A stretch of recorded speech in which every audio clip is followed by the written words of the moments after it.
Komşuluk, insanın sosyal bir varlık olması sebebiyle son derece önemlidir. Yani insan hem psikolojik anlamda hem sosyolojik anlamda aslında bir diğerine muhtaçtır. Diğerinin de en yakını akrabasıdır, yani ailesidir, akrabasıdır ve komşusudur. Öyle ki dinimiz komşuluğa çok fazla değer vermiştir. Hatta Peygamber Aleyhisselam'ın biliyorsunuz hadis-i şerifi de var komşulukla alakalı. Yani Cebrail Aleyhisselam öyle bir tembihledi ki mirasçı bana varis olarak atacak sanki diye düşündüm diyor. Dolayısıyla burada komşuluğun hani hem sosyal yönden hem insanın psikososyal açıdan da baktığımız zaman çok ciddi bir faydası söz konusudur. Dolayısıyla insanı bir nevi aslında ailesi ve komşu çevresi terapi eder. Burada şunu da dile getirmek gerekiyor. Özellikle teknolojinin gelişmesiyle beraber başıboşluk anlamında belki bireyselcilik ön plana çıktı. Şahsiyeti geri planda bıraktı ve sosyal hayatı da geri planda bırakarak aynı zamanda dijital sosyal diye bir kavramı ortaya attı. İşte tam burada teknolojinin aslında bir diğer ismiyle dijitalin desek daha rahat olur.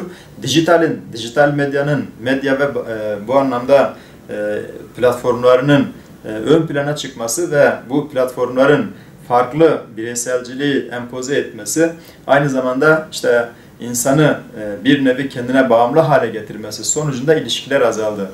Önce kendi ailemize, kendi ailemiz ve kendi komşularımıza yeniden bir yaklaşmamız gerekiyor, yakınlaşmamız gerekiyor. Peki bunu nasıl geliştirebiliriz? Öncelikle misafirlik burada çok önemli.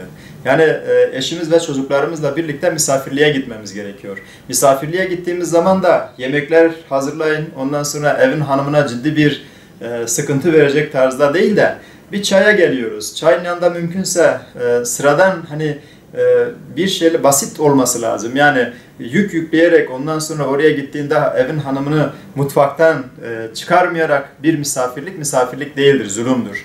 Mümkün olduğu kadar gittiğiniz takdirde sade gidin, sade gelin. Yani bu yönüyle çok önemli. Dolayısıyla eğer biz komşuluk ilişkilerini yeniden tesis edeceksek burada misafirlik kavramını misafirlik olgusunu yeniden ön plana çıkarmamız gerekiyor. Bazen siz davet edin, bazen siz gidin. Bu aynı zamanda kişilerin yalnızlıktan kurtulmasına da vesile oluyor. Yine nasıl geliştirilebilir? İşte ortak konular, ortak sohbetler bir araya gelerek mesela yine sohbet esnasında işte davet ederek, kendi evine davet ederek de bu olabilir. Ve aynı zamanda dinimizin de işte misafirliğe, komşuluğa verdiği değeri de ön plana çıkararak bu yönde bir adım atılabilir.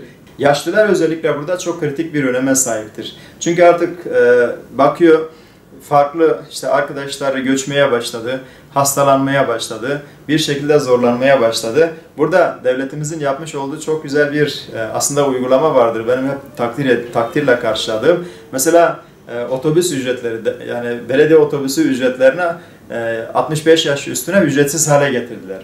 Bu kişinin gezmesi, dolaşması, birbirine gidip gelmesi, sosyal ilişkilerini, sosyal iletişimini güçlü hale getirmesi için gerçekten önemli bir durum. Çünkü yaşlılar artık dediğimiz gibi bir kısım arkadaşları ölmeye başlıyor. Bir kısım arkadaşları hasta, gidip gelmesi gerekiyor. Ve bu yönden baktığımız zaman işte bir taraftan artık emekli olmuş, elini eteğini işten çekmiş olabiliyor. Yalnızlık ciddi manada problemlere sebep olduğundan dolayı yaşlıların bu anlamda gidilmesi, gelinmesi açısından gerçekten büyük bir faydası oluyor. Yaşlılar üzerinde bir nevi terapi etkisi oluyor. Bir diğer unsur ise yaşlıların özellikle şu boyutu çok önemli. Kültür aktarımında bakın çocukları yaşlılarla buluşturmak gerekiyor.